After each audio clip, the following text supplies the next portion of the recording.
C'était quand même assez improbable. Et surtout, c'est Victoire qui l'a vu, c'est pas quelqu'un d'autre. Quand elle a un objectif, elle est, par tous les moyens, elle y arrive. Quand on arrive, en fait, elle va vraiment faire tout le tour du musée et directement, elle sort son appareil photo. Bonjour à tous, je suis très heureuse de vous retrouver dans C'est ça aussi l'autisme à l'occasion du Podcaston. Le Podcaston, c'est un événement durant lequel plus de 450 créateurs de podcasts mettent en avant l'association de leur choix. Et j'ai tout de suite eu envie de vous parler d'une association en particulier, ISRA, pour innover, sensibiliser, réagir pour l'avenir des personnes autistes. Si j'ai eu envie de vous parler d'ISRA, c'est parce qu'elle a eu et a toujours un rôle déterminant dans la vie de nombreuses familles, dont la mienne. Depuis plusieurs années, elle accompagne mon grand frère, Franck, qui est autiste. Il a notamment pu intégrer Habited, un dispositif alors inédit en France qui regroupe 10 studios dans un immeuble pour 10 adultes autistes. Donc non seulement il y a rencontré d'autres locataires qui sont devenus des amis, mais il a aussi été accompagné par des intervenants pour gagner en autonomie. Et au bout de quelques années, il s'est senti prêt à partir s'installer dans son propre appartement. En comptant ses actions dans l'habitat innovant et l'accompagnement à domicile, ISRA, c'est une 60aine de personnes accompagnées dans le nord de la France.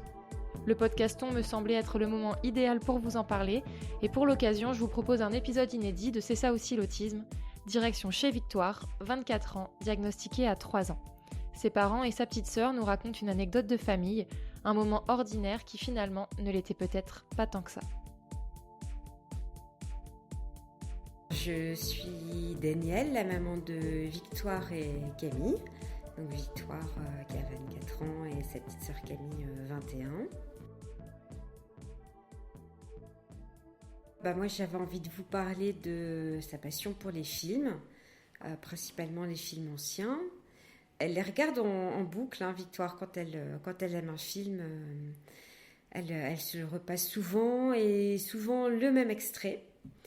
Et à partir de là, elle peut créer des choses comme sur son iPad, mettre les personnages des films avec les personnages de notre famille, les faire dialoguer avec des petites bulles comme dans une bande dessinée. Et elle s'est déjà mise de mémoire avec sa petite sœur dans le film des Misérables. Donc à la place de Cosette ou quelque chose comme ça, pour se faire plaindre sans doute.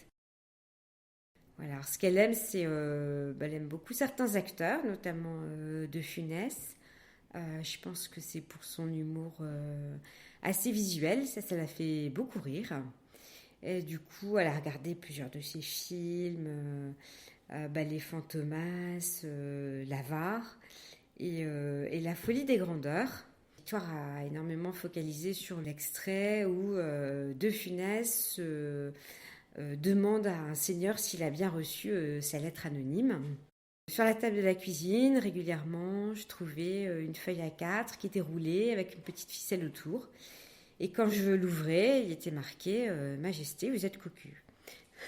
Et elle nous écrivait des lettres anonymes, donc elle le tapait sur sa petite machine à écrire rose dans la salle de jeu, un étage au-dessus. Ça la faisait rire de les écrire et de les distribuer, je pense, tout simplement. En fait, quand Victoire se focalise sur un film, ça dure 6 mois ou 1 an. Donc, le plus drôle, c'est quand elle a focalisé sur le film Le Skylab, qui est sorti en 2011, mais qui se passe dans les années 70. On est allé au cinéma, je me souviens bien. On l'avait vu tous ensemble. Donc il y a une famille élargie qui se retrouve sur un lieu de vacances. Puis toute la famille se retrouve devant la télévision avec les infos. Et aux infos, il me semble que c'est ça, on parle du Skylab, qui était une station spatiale américaine.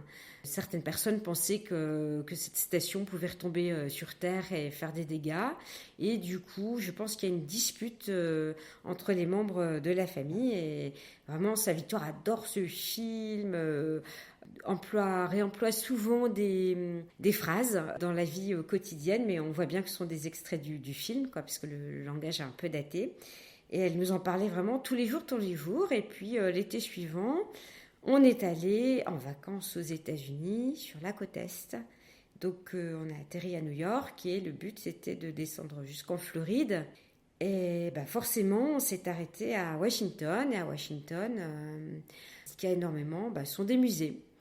Et donc, on en a fait plusieurs, dont le musée de l'aviation et de l'aérospatiale, je pense. Pendant la visite, Victoire m'appelle et me dit « Maman, le Skylab ». Alors je lui dis « Mais quoi le Skylab ? Pourquoi tu me parles de ça maintenant ?» On était dans un musée dédié à l'aérospatiale, donc c'était pas totalement incohérent, mais bon, je m'étais dit tiens, ça faisait au moins 15 jours que je n'avais pas entendu parler du Skylab, pourquoi est-ce qu'elle m'en reparle ? Je me suis retournée et Victoire m'a montré qu'elle était tombée sur un morceau du Skylab, de la station, qui était effectivement au moins partiellement tombé sur Terre, visiblement, et ils en avaient récupéré un petit bout qui s'était retrouvé dans le musée. C'était quand même assez improbable. Et surtout, c'est Victoire qui l'a vu, c'est pas quelqu'un d'autre. C'était pas pour rien, comme souvent, d'ailleurs avec Vic, il y a toujours une bonne raison. Alors parfois, la bonne raison...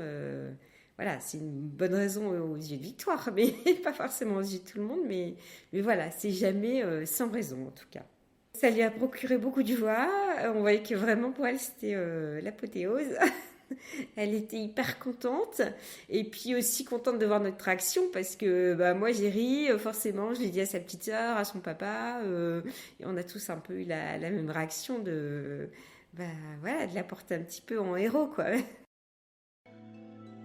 C'est celle qui avait trouvé ce tout petit morceau de la station et dont elle nous parlait tant.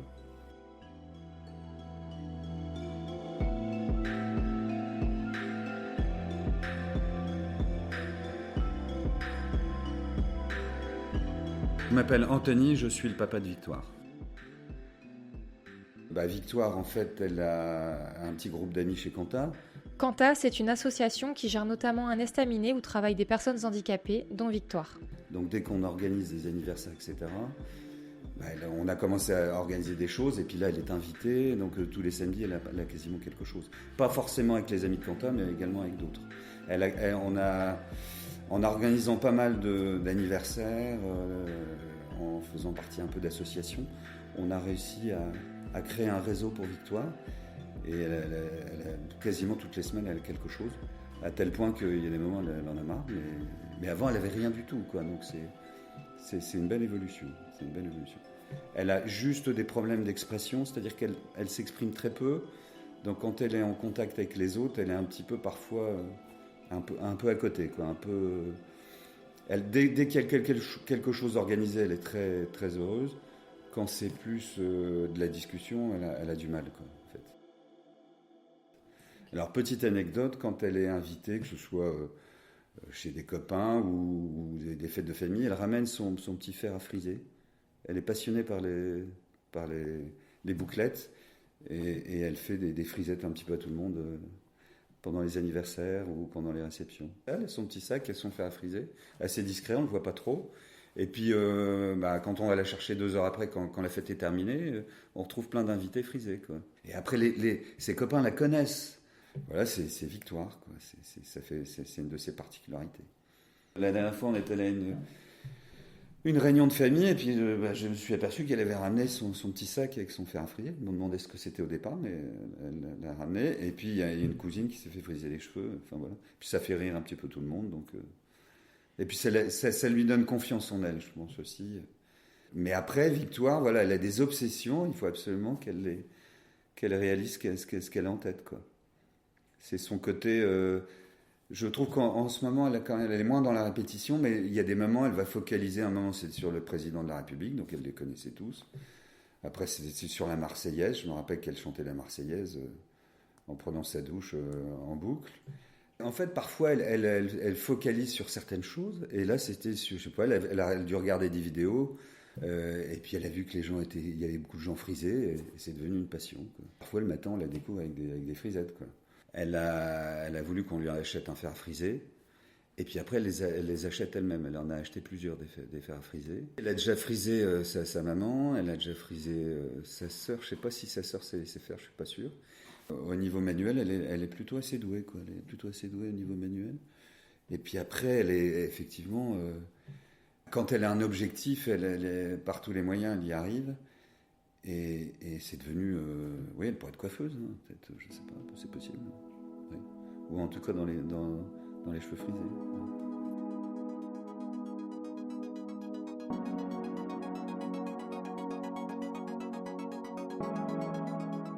je m'appelle Camille et je suis la sœur de Victoire. Moi, je voulais aborder les centres d'intérêt restreints qui sont une particularité de l'autisme. Enfin, Victoire a beaucoup de centres d'intérêt restreints comme la plupart des autistes. Et du coup, en gros, c'est des sortes de fixations qu'elle fait sur des sujets. Donc ça peut être un film, un personnage historique ou un membre de notre famille. Et en gros, elle en parle très régulièrement. Depuis qu'on est petite, elle a eu plein d'autres fixations qui sont plus ou moins cocasses et surprenantes parfois. Par exemple, pareil, elle devait faire une fixation, là je me souviens plus exactement qui c'était. Je crois que c'était une présentatrice télé qui n'est même plus à la télé maintenant, je pense. Et moi, en gros, je fêtais mon anniversaire, je devais être en 4e, je pense. Et j'avais fait une sorte de soirée déguisée où tout le monde se déguisait un peu en ce qu'il voulait. Et je me souviens que j'avais quand même supplié Vic de ne pas se déguiser en cette présentatrice parce que c'était une perruque courte, des lunettes, une petite veste, c'était pas possible. Et elle était quand même descendue comme ça. Et du coup, j'ai plein de photos avec mes amis. On est toutes déguisées soit en princesse, soit en, je sais pas, hawaïenne et tout. Et t'as Victoire avec sa petite perruque et ses lunettes et qui était hyper contente. Elle m'en reparle tout le temps aujourd'hui maintenant de ses photos. Sur le coup, en 4e, il y avait toutes mes amies. Du coup, j'étais là, tu te déguises pas comme ça. Mais au final, elle a eu raison de le faire. Au final, elle fait ce qu'elle fait. C'est pas à moi de lui dire comment se déguiser.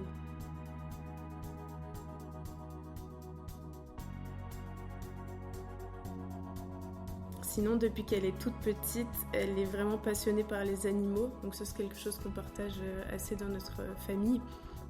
Et du coup, à chaque fois qu'on fait un voyage, qu'on visite une nouvelle ville, on fait systématiquement le musée d'histoire naturelle. En gros, c'est un musée où il y a plein d'animaux empaillés. Quand on arrive, en fait, elle va vraiment faire tout le tour du musée. Et directement, elle sort son appareil photo. Et elle regarde presque pas les animaux, au final elle les prend juste en photo parce que je sais qu'après elle va les regarder pendant des heures sur son téléphone, regarder chaque photo, etc. Mais parfois on la perd carrément dans le musée, on y passe des heures et sa pellicule elle est remplie d'animaux empaillés du coup. Et l'été dernier, on a réalisé un peu son rêve parce qu'on a fait un voyage en Tanzanie. En gros, c'était une sorte de safari. On était dans une petite voiture qui parcourait un peu des parcs nationaux, etc. Et nous, ce qu'on attendait avec ma famille, c'était surtout voir des éléphants, enfin les animaux que tout le monde connaît un peu. Et Victoire, au contraire, elle avait une idée bien spécifique des animaux qu'elle voulait voir. Du coup, c'était des oryx, des trucs que j'avais jamais entendus, quoi. Elle allait voir le guide qui était en train de conduire. Et elle essayait de lui montrer sur son téléphone, parce qu'elle le harcelait pour avoir du wifi dans la voiture, ce qui n'était pas évident là-bas. Mais du coup, dès qu'elle a eu du wifi, elle tapait des noms d'animaux sur son téléphone et elle lui montrait pour voir s'il pouvait voir ça. Ça le faisait marrer, mais du coup, ils essayaient de les trouver ensemble. Il était hyper surpris de voir que quelqu'un connaissait ce genre d'animaux. Elle arrivait à nous repérer des animaux que même le guide n'avait pas vus. Et Victoire s'y connaissait presque mieux en animaux que lui, parce qu'à chaque fois qu'elle voyait un animal que personne connaît, elle connaissait exactement le nom scientifique de l'animal. Donc on en apprend beaucoup avec Victoire. Maintenant que chacun a raconté le souvenir de son choix, direction le salon où Victoire nous a rejoints pour en parler tous ensemble. Voyons comment va réagir le reste de la famille.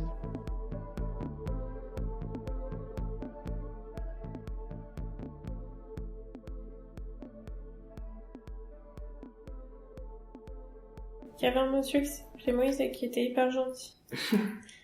Notre guide. Ouais, bien tranquille. Et puis J'ai adoré voir tous les animaux d'Afrique. Sauf s'il y en a que j'ai pas vu. Et t'as vu quoi alors comme animaux? Des gazelles, hein. Et des zèbres, même des girafes. Les éléphants, beaucoup d'éléphants. Et surtout, ce qui est génial pour nous, c'est que ça fait vraiment partie des passions de Victoire, les animaux d'Afrique. Et elle les connaît tous. Donc même les plus curieux dont on n'a jamais entendu parler, si on les a croisés, Victoire nous disait son nom, parfois même avant le guide. Et quand on va au zoo, c'est pareil. Hein, Vic?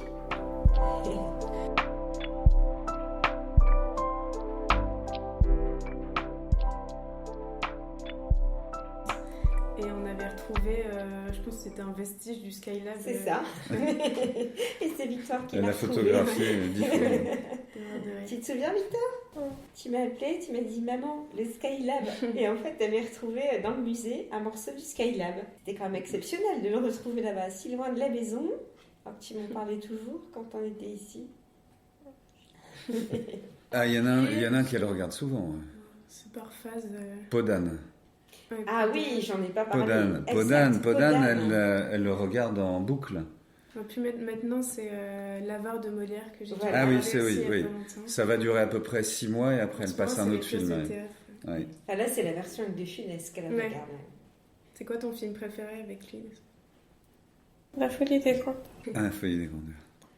L'avare était tourné Oui, c'est vrai. dans l'Oise, Ah oui, c'est vrai. à Senlis, et elle veut absolument qu'on aille à Senlis voir la rue où a été tournée l'avare. Oui, et Victor a même regardé, alors je ne sais pas comment elle a vu, peut-être qu'elle a zoomé sur le film, mais elle a retrouvé le numéro de la maison et elle me l'a montré sur Internet. Je ne sais pas si c'est sur Google Maps ou autre chose, mais voilà, faut qu'à l'occasion on aille à Senlis pour revoir. Ouais. On n'est pas pressé quand même, juste Non. pour une rue, mais bon.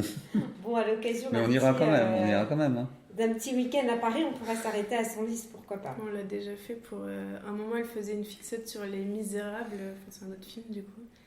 Et on avait dû aller à Montreuil pour Tout à fait. revoir le lieu de... Revoir Ouais. le lieu, nous sommes allés à Montreuil. Ouais. Mais il tournait plus. Il tournait plus.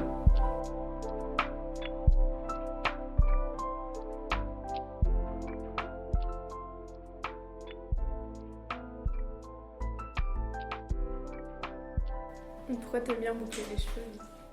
Non, parce qu'il y en a qui sont pas frisés. Oui, et donc tu veux friser les gens pas frisés, c'est ça? Tu l'as acheté où, le fer à friser d'ailleurs? T'as dit Sur chez quel Match? site? Ah, chez Match. Chez d'accord. Match, d'accord, en face de l'appartement, ok. Et c'est une passion, hein, Victoire, pour toi. Hein? On s'est même fait une permanente pour avoir les cheveux bouclés en permanence. Du coup. Voilà, Quand t'es invité, tu le ramènes à chaque fois. Hein. voilà. Quand t'es invité, tu viens avec ton fer à friser, tu boucles T'es un tout peu le la monde. coiffeuse.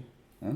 Il y a même des gens qui, dans son nouvel immeuble, qui ont fait des requêtes pour se faire boucler les cheveux par Victoire. Ouais, ah Ouais. ouais. Elle est connue Elle est pour ça. la Ouais. coiffeuse de l'immeuble. Et t'as appris où? T'as regardé une vidéo? Ouais, sur YouTube, tu regardes? Des tutoriels. Eh ben bravo, tu fais ça super bien. Même sur des cheveux très longs de tes amis. Merci à Victoire, Camille, Daniel et Anthony. J'espère que vous avez apprécié ce nouvel épisode et je vous invite à visiter le site www.podcaston.org pour découvrir plein d'autres associations et d'autres podcasts. C'est aussi l'occasion, si vous en avez la possibilité, de faire une promesse de don pour l'association ISRA dont je vous ai parlé en début d'épisode. Là aussi, ça se passe sur podcaston.org. Quant à moi, je vous dis à bientôt et merci pour votre écoute.